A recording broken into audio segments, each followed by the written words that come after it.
سیدنا صدیق اکبر رضی اللہ تعالیٰ عنہ حضور صلی اللہ علیہ وسلم کی بارگاہ کے اندر موجود ہیں۔ حضرت سلیمان بن یسار رضی اللہ تعالیٰ عنہ ان سے روایت ہے کہ حضور صلی اللہ علیہ وسلم نے فرمایا خصال الخیر ثلاث و مئۃ و ستون خصلۃ۔ نبی صلی اللہ علیہ وسلم نے فرمایا کہ بھلائی 360 حصوں پر مشتمل ہے، یعنی بھلائی کی جو قسمیں ہیں، بھلائی کے جو حصے ہیں وہ 360 حصے ہوتے ہیں۔ سرکار صلی اللہ علیہ وسلم نے فرمایا اذا اراد اللہ عز وجل بعبد خیرا جعل فیہ خصلۃ منها۔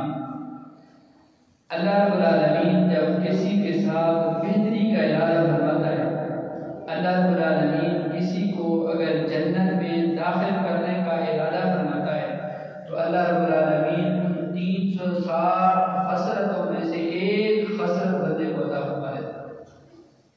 یعنی کچھ بھلائی کی کل خصلتیں، کچھ حصے، کل حصے کتنے ہیں وہ ہیں 360۔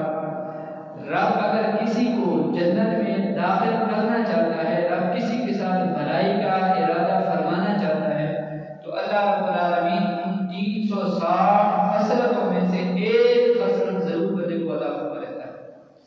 وہاں پہ حضرت سیدنا صدیق اکبر رضی اللہ تعالیٰ عنہ تشریف فرما تھے۔ آپ نے عرض کی حضور افی منها شیء یا رسول اللہ صلی اللہ علیہ وسلم، کیا ان 360 خصلتوں میں سے کوئی خصلت میرے اندر بھی پائی جاتی ہے؟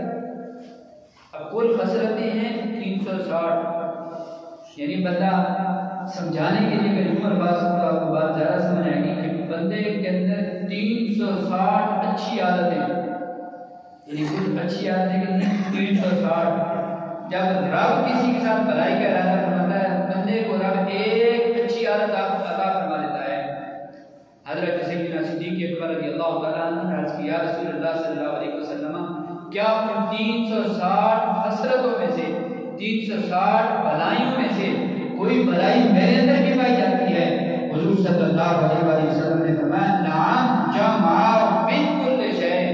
حضور صلی اللہ علیہ وسلم نے فرمایا اے ابو بکر، تجھ کے اندر ایک خصلت نہیں پائی جاتی، بلکہ رب کائنات نے تجھ پہ یہ کرم کیا ہوا ہے کہ رب کائنات نے 360 خصلتیں تجھے عطا فرمائی ہوئی ہیں، یعنی کل کی کل خصلتیں 360 ہیں،